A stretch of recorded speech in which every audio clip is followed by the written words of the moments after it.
Well, anyway, we were trapped in a train compartment, me and my girlfriend, with two Turkish plebeians, urban peasants who looked like they were on their way home after some steamy weekend in a sleazy semen-stained Belgradian cesspit. We were on the Istanbul Express, passing through Bulgaria. I could see Bulgaria passing through the window. All that Bulgarian scenery a drowning Bulgarian must review in backdrop before he or she passes over the final Bulgarian frontier into outer Mesopotamia, whatever transcendent ideology surpasses the post-Bulgarian carcass consciousness. And these two guys are sitting there grinning, and they're staring at my girlfriend's braless chest. Or maybe it's all in my racist, paranoid mind, even my girlfriend's chest. And one of them keeps trying to communicate. English, yeah. The Beatles, Winston Churchill, the Queen, Billy J. Kramer, and the Dakotas, yeah, the master race, eh? Till recently, half the civilized world under its Union jackknife. Kidnap me, you'll have half the civilized world gouging your fucking intestines out. I am protected by my people's pride. And this regally blue, black, gold embossed passepartout with a full frontal mugshot, dutifully rubber stamped and paid up in full. So I know who I am. And I know where I'm coming from. And I know where I'm going. Turkey, it's entitled with a capital T. I've seen it on a map and in the movies with all these sashes and pashas and undried up sultanas dribble exotic jellies down their kaftan front, slicing their fig bars with their scimitars. While all these brown-bellied, navel-encrusted, harem-marinated passion fruit fillies wiggle and giggle in the Kurdish Kodak Focus. I know where I'm going, but I'm not convinced that these two 3 o'clock blue-collar shadows can tell me any more about Turkish life than I haven't already deducted from the charge of the Light Brigade. I must confess, my enthusiasm for communicating with the local natives withered away not long after we got off the cross-channel ferry. Soon as the lingua franca became frankly foreign, it's too much like hard work. I mean, these foreigners are all the same. They talk different. They don't seem to correspond with what's coming out of their mouth. They say one thing and other things keep following before you've had a chance to forestall them with a bonjour, mes amis, says the bonbon. My name is Mario Fabrizi, mercy, bulk up now, bugger off, and leave me in alienated peace, for God's sake. Besides, these two guys obviously just had one thing on their date-engorged brains: sex. With a capital Western white female virgin, or reasonable facsimile of, with no Muslim mammarid modesty. One of them keeps pointing at my girlfriend, and then he starts poking his fourth digit through the hole in his thumb and his forefinger. I'm just about to grab him by the scruff of his stereotype, give him a sound thrashing.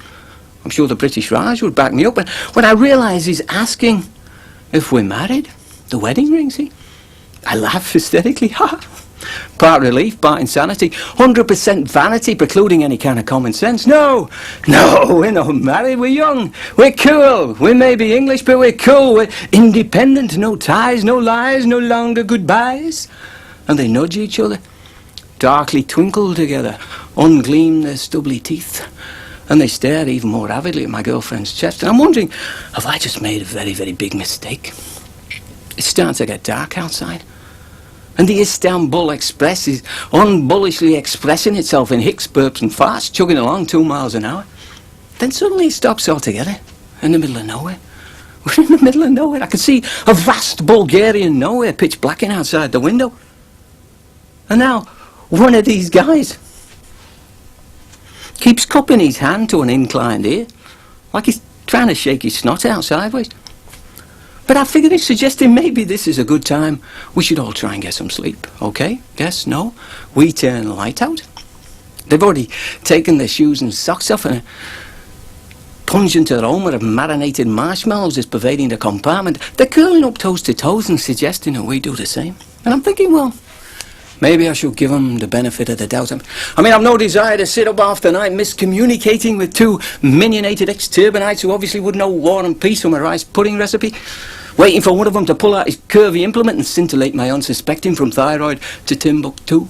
Besides, I figure, translated into English, they're just a couple of regular working-class stiffs on their way home after a big city booze over. It's me Uncle Ron and me Uncle Alan in Taxale Omar Sharif masks.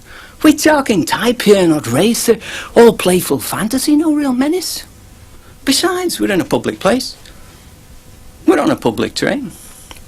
There are officially trained guardians in peak caps promenading up and down the corridors at trained intervals to make sure nobody's being cannibalised. If they murder us now, they'll have to jump ship in the middle of nowhere. There are systems designed to prevent such things. The British Embassy wouldn't allow it. I mean, we're not in Outer Mongolia. We're in Bulgaria. That's a long way from Outer Mongolia. At least I think it is. Must be a lot closer now than Inner Belgravia. Not that I could ever afford to live in Inner Belgravia. I wonder what they do for a living in Outer Mongolia. I wonder what they do for a hobby. Do they have hobbies in Outer Mongolia? Or is it just survival of the fittest? From crack of dawn to crack of dawn, no fancy stuff. Are there really people who live out there unaffected by not having a college education or a stuffed stocking at Christmas? Do they feel deprived in Outer Mongolia? If I was to flick my bick for an Outer Mongolian, would he presume I was a god? I wonder what God looks like to an Outer Mongolian. I wonder what an Outer Mongolian looks like to God. Did Genghis Khan presume that God was on his side? If I told an Outer Mongolian I was British, would he know what I was talking about? Do I know what I'm talking about? Would he care what I was talking about? So anyway, I've decided to give him the benefit of the doubt. I figure in a few hours they might have both dissolved into slices of baklava just in time for breakfast, so I turned the light off and I'm dozing off in my racist ass presumptive reveries when suddenly my girlfriend tweaks my elbow. Because one of these guys keeps poking his toes up her crotch. Maybe they are from Outer Mongolia. I popped the light back on. They're both peacefully pretending to be asleep.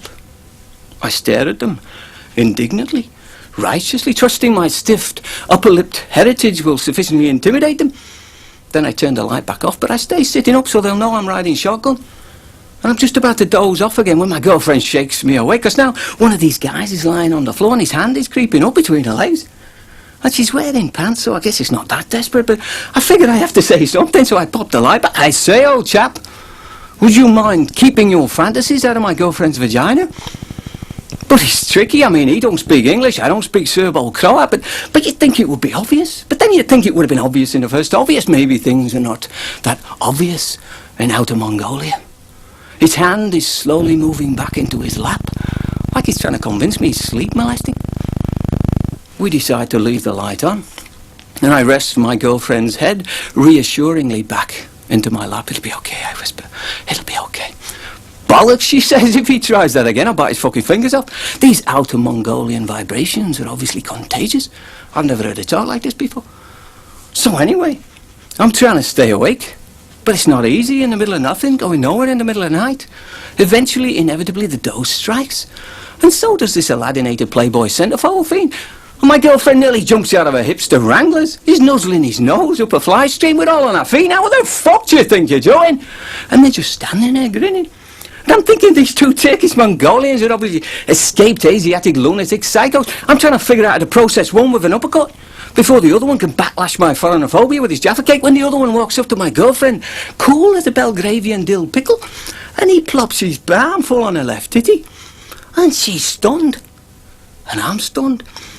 And it's all over by the jabbering game set and match to Malcolm and Mustafa, because my comprehension and my sense of humour are deeply sunk in the Bosphorus. We grab our backpacks off the luggage rack and head out of there as fast as our bulges will bridge that gap. And they're still joculating away, like one of them's trying to convince the other one, well, if we'd been a little more subtle, we might have got somewhere. And I can hear them laughing. I'm thinking, I've just been made a fool of. If I had any British balls at all, I'd go back in there and colonise them for good. But things being as they were, we decide to hang out in the corridor till one of those officially trained peaksters irritatedly insists in pidgin Mongolian that obviously this is not permissible. And he shuttles us undeferentially into another compartment where this 400-pound mother and the 300 kids are scraped up off the floor and the walls and the ceiling into a more compact pile, so we can corner ourselves into a nightmarish squeeze and pray that Istanbul, Belgravia, or at least daylight, is not as far away as it seems.